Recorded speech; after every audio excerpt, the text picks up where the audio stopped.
Finally আমি একটা tripod নিছি। এটার লেন্স গোপ্রো 9 থেকে একটু সাইজে বড় করছে, এবং এই কারণে গোপ্রো 9, 10, 11, 12 তাদের যে উলানজিয়ার কেস ছিল ওই একটাও লাগে না।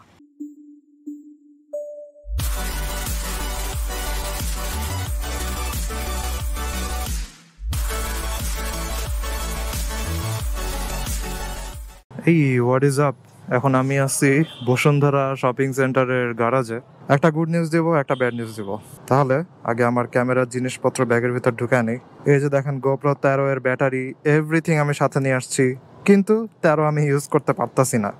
ভাগ্য ভালো আমি গোপ্রো 9 বিক্রি করি নাই।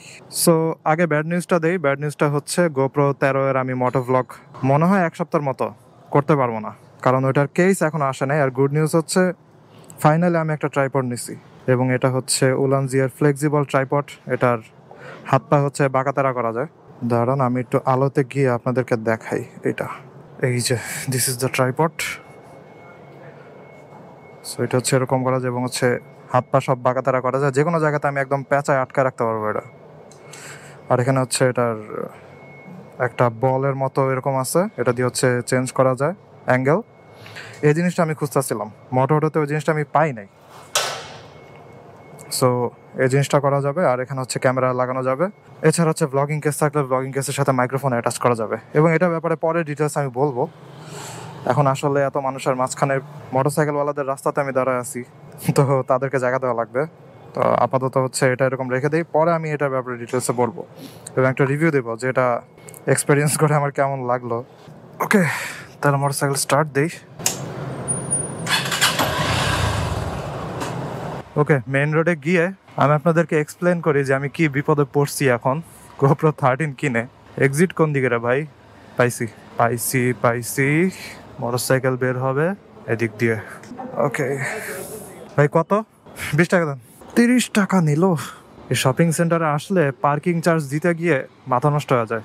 তারপরে কয়েকদিন আগে গেলাম হচ্ছে ওই যে জায়গাটারে কি বলে, আরে ভুলে গেলাম, এসকেএস শপিং মল। তো এসকেএস শপিং মলে হচ্ছে কত 60 টাকা মনে হয় দেওয়া লাগছে। ওইখানে আবার সময় গুনে যদি 1 আওয়ারের বেশি হয় নাকি 2 আওয়ার্সের বেশি হয়, তাহলে হচ্ছে তারা চার্জ আরো বেশি নেয়। যাক, বের হয়ে গেলাম, জ্যাম ট্যাম তেমন নাই। Let's go. ভাবতেছি কোন দিক দিয়ে যাবো। I think it will be better if I take a U turn. ওদিক দিয়ে গেলে ভালো হবে, কিন্তু ইউ টার্ন কি নেওয়া যাবে? তারা কি ইউ টার্ন নিতে দিবে, নাকি গোল চত্বর পুরোটা ঘুরে আসা লাগবে? সেফ হচ্ছে গোল চত্বর পুরোটা ঘুরে আসা। যদি একদম মাথাতে পুলিশ থাকে তাহলে তারা জিজ্ঞাসা করে নিব, যদি যাইতে দেয় তাহলে গেলাম আর কি। কিন্তু আমি এসবে অবশ্যই জিজ্ঞাসা করে নেই, জিজ্ঞাসা না করলেই ধরা। আঙ্কেল ডানে যাই। আচ্ছা, ইয়েস, যেতে দিছে আমারে। নর্মালি গাড়িটারে হচ্ছে আটকা দিছিল, তারা যাতে দেয় নাই, কিন্তু আমি ভদ্রভাবে বলছি আমার যাইতে দিছে। এটা হচ্ছে মেন জিনিস। আপনাকে জাস্ট একটু পলাইট হইতে হবে, তাহলে মাঝে মধ্যে একটু সুবিধাও পাইতে পারেন। কিন্তু আপনি যদি কিছু না বলে ধাম করে ঘাটটা ঢুকায় দেন হচ্ছে রাস্তার ইউটার্নের ভিতরে, তখন ঠিকই আপনারা ধরবে। তো আপনার কাছে মনে হতে পারে যে আচ্ছা পুলিশ তো দূরেই আছে, ধাম করে আমি ঘুরে ফেলবো, কিন্তু ইউটার্ন নেওয়ার পরে দেখবেন আরেকজন দাঁড়ায় আছে। No mercy bro, you have no way to go. যাই হোক, গোপ্রো 13 নিয়ে আমার প্যাথেটিক সিচুয়েশন বলি।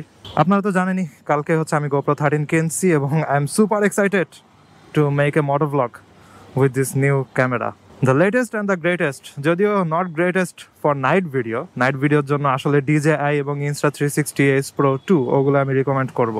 যদিও আমি গোপ্রোর ফ্যান, তারপর ওই ক্যামেরাগুলো জোস। তো এখন আমি কালকে রাতে চিন্তা করলাম যে আচ্ছা এবার গোপ্রো 9টা ওখান থেকে বের করি। গোপ্রো 9টা আমি একটা ট্রাইপডের সাথে অ্যাটাচ রাখবো না, আর কেসটার ভিতরে গোপ্রো 9টা ঢুকাই দিই। তো গোপ্রো 9টা ফার্স্টে ঢুকাইছি, দেখি যে লাগে না। পরে মনে পড়ে গেছে আরে সাইডের দরজা তো খুলে ফেলতে হবে, পরে সাইডের দরজাটা উঠায় ফেলাইছি গোপ্রোর থেকে, দেন ঢুকাইলাম, দেখি যে লাগে না। কি ব্যাপার, কি হইলো? এটা লেন্স গোপ্রো 9 থেকে একটু সাইজে বড় করছে, এবং এই কারণে গোপ্রো 9, 10, 11, 12 তাদের যে উলানজিয়ার কেস ছিল ওই একটাও লাগে না। অর্থাৎ গোপ্রো 9, 10, 11, 12 এই চারটারই কিন্তু একদম সেম সাইজের লেন্স, এবং উলানজিয়ার যেই কেস ছিল, আমি এখন যেটাতে ভিডিও করতেছি এই কেসটাতে সবগুলা ফিট করে, কিন্তু গোপ্রো 13 ফিট করে না। গোপ্রো 13 লেন্স বড়। গেলাম আটকায়া। এখন আজকে আমি আসছি বসুন্ধরাতে আসছি মেইনলি দুইটা পারপজে। একটা হচ্ছে আমার একটা ট্রাইপড লাগবে, ছোটখাটো হাতে ধরার মতো এরকম হইলেও হবে। আর ভাবছিলাম আরেকটা ট্রাইপড নিব যেটা হচ্ছে লম্বা করা যায়, তো ওইটা পরের জন্য, পরে যদি আমার দরকার হয় তখন। সো ট্রাইপড তো আপনাদেরকে দেখালামই, এবং এটা খুবই কনভেনিয়েন্ট একটা ট্রাইপড। অনেক রিভিউ দেখছি এটার। এরপরে গেলাম হচ্ছে কেস খুঁজতে, পুরা বসুন্ধরাতে কেস নাই। পরে আমি কল দিলাম হইতাছে এই বায়তুল মোকাররমের দোকানে, তাদের কাছে নাই। তাদের কাছে নাই মানে অন্য জায়গাতেও পাওয়া খুবই কঠিন। সো কেস এখনো আসেই নাই। পরে বায়তুল মোকাররমে যার কাছে হচ্ছে আমি গোপ্রো 9 কিনছি, গোপ্রো 13 কিনছি, তার কাছে আমি বললাম যে তাহলে আপনি এটা অর্ডার করেন। সে অর্ডার করে রাখছে, ওইটা হয়তো 1 সপ্তাহের মধ্যে আসবে। এই হচ্ছে অবস্থা। সো এটা না আসা পর্যন্ত I can't moto vlog. So এখন গোপ্রো 13 নিয়ে বসে থাকবো আর কি। ভাগ্য ভালো গোপ্রো 9টা আমি সেল করি নাই। সেল করলে দেখা যেত 1-2 সপ্তাহ কোনো ভিডিও আমি আপলোড করতে পারতেছি না, এবং আমার যে স্পেয়ার টাইমে আমি ভিডিও করি স্পেয়ার টাইমগুলো পুরাই ওয়েস্ট যাইতো। এবং গোপ্রো 9-এর একদম ফুল সেট আপ আমার রেডি, সবকিছুই আছে, আমি কিচ্ছু সেল করি নাই। বায়তুল মোকাররমে তারা বলে যে এটা ডিসপ্লেতে যে একটা সমস্যা আছে ওইটা ঠিক করতে হচ্ছে 6-7 হাজার টাকা লাগবে, এই সেই বিভিন্ন জিনিস বলে। তারপরে বলে যে এটা 10ও তারা দিতে পারবে না। পরে আমি সেল করি নাই। পরে আজকে বসুন্ধরাতে জিজ্ঞাসা করলাম যে কত দিবেন, তারা বলে যে 9, 9.5। আমি বলি যে আমি তো সাথে ব্যাটারি চার্জার এই সব কিছুই দিয়ে দিব, কারণ এগুলো তো 13-র সাথে ফিট করা না। এবং ব্যাটারি চার্জার ওগুলো আমার লাগছে 6,000 টাকা। ব্যাটারিগুলোর দামই ছিল হচ্ছে 1800 নাকি 1900 টাকা, ফাস্ট চার্জিং ব্যাটারি। তো ওগুলো আমি সাথে দিতেছি, তার মানে যে সেকেন্ড হ্যান্ড এটা কিনবে তার সাথে এই জিনিসগুলো সে পাবে। তো এক্সট্রা 6,000 টাকা জিনিস দিতেছি, তাহলে আপনি 9,000 কেমনে বলেন? তারপরে সে বলে যে হয়তো আর একটু বাড়ানো যাবে, 1-1.5 হাজারের বেশি হয়তো হবে না। সো তারপরে আমি আর দেই নাই, কারণ গোপ্রো 9 আমার পুরাই ভালো আছে। জাস্ট ডিসপ্লের ওই জিনিসটা, এবং ডিসপ্লে আমি লক করে রাখি, তাইলে আর কোনো সমস্যা হয় না। আমি চাইলে নেক্সট আরো 5-6 বছরও হচ্ছে ইজিলি ইউজ করতে পারবো। বায়তুল মোকাররমে তারাও বলতেছে যে আপনি যদি ভালো প্রাইস কোথাও না পান তাহলে আপনি এটা সেল করেন না, আপনি এটা সেকেন্ড ক্যামেরা হিসেবে ইউজ করেন, আপনি 5-6 বছর ইজিলি এটা ইউজ করতে পারবেন। তাহলে কেন আপনি এটা সেল করে এটার ভ্যালুটা নষ্ট করতেছেন? এটার এখনো প্রচুর ভ্যালু আছে, এবং GoPro is literally build like a brick. এগুলোর কিচ্ছু হয় না। এবং কালকে আমি যখন গোপ্রো 13 কিনে হচ্ছে আমার নিজের যে পার্সোনাল ফেসবুক আইডি আছে ওখানে স্টোরি দিছি, ইনস্টাগ্রামে স্টোরি দিছি, স্টোরি দেখে হচ্ছে 3 জন আমার ক্যামেরাটা কিনতে চাইছে, আগের যে গোপ্রো 9। পরে আমি বলছি যে ভাই এটা আমি সেল করব না, যদি সেল করিও তাহলে অনেক ভ্যালু দেওয়া লাগবে, কারণ এই ক্যামেরাটা এখনো হচ্ছে হিউজ পটেনশিয়াল আছে। তো ভাগ্য ভালো আমি সেল করি নাই, কারণ সেল করলে আজকে আমার মোটো ভ্লগ আর করতে পারতাম না, কারণ গোপ্রো 13-এর তো আমি কেসই পাই নাই। বেঁচে গেছি, বড় বাচ্চা বেঁচে গেছি সেল না করে।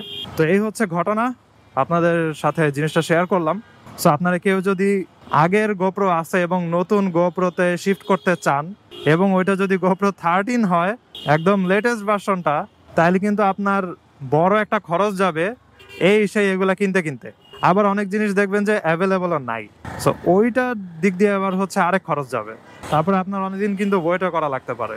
সো আপনার যদি সেকেন্ডারি কোনো ক্যামেরা না থাকে তাহলে আপনি ধরা খাবেন। এবং আমার গোপ্রো 9 থাকার কারণে আমি হচ্ছে বেঁচে গেছি। যাক, জোস।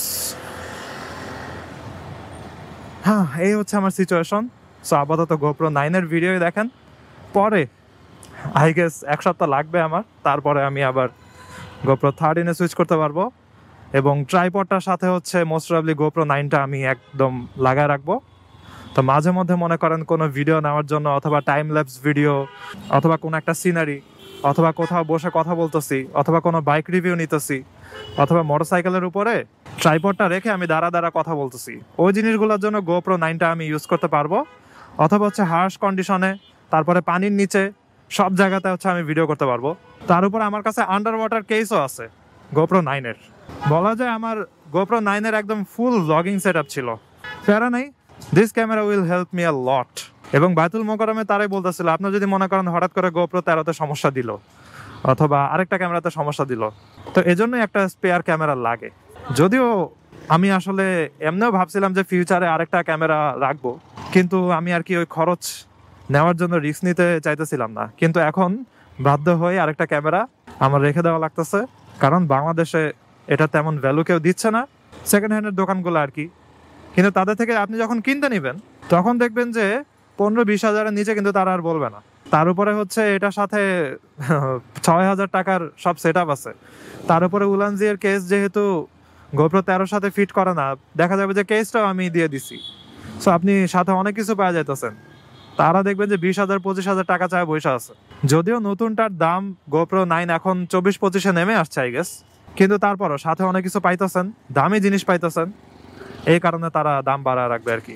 যাই হোক, এখন আমি ঢুকে যেতেছি হচ্ছে আবাহনী মাঠের দিকে। সাইডে ধানমন্ডি লেক। আর আমি যাব হচ্ছে ট্যানারির মোড়ের ওদিকে। ট্যানারির মোড়ে গিয়ে হচ্ছে ওখানে একটা জায়গা আছে তুলা গাছতলা, ওদিক দিয়ে যাব, তারপর আবার বেরিবাঁধে যাওয়া লাগবে। ওরে ভাই, গাড়িটা কিভাবে গেছে আমারে পার করে। না, আমারও দোষ ছিল, আমি কেন এত সাইডে ছিলাম। আবার গাড়িটাও স্লো করা নাই, ঠাস করে আয়নাটার সাথে লেগে যেত। না, আরো সতর্ক হওয়া লাগবে। যাই হোক, আজকের ভিডিও এখানে শেষ করি। তো I hope you guys like this video, and if you are watching me for the first time you can kindly subscribe. তো সি ইউ নেক্সট টাইম। সবাই ভালো থাকুন, সাবধানে রাইড করেন। Tata. I wake up to a little bit of drool on my pillow, feel like it's gonna be a bad day. Yeah, I'm tired of shit, and the coffee ain't hit yet, damn ain't that great. I don't wanna go to work, cause my boss is a jerk, and I'm not even that paid.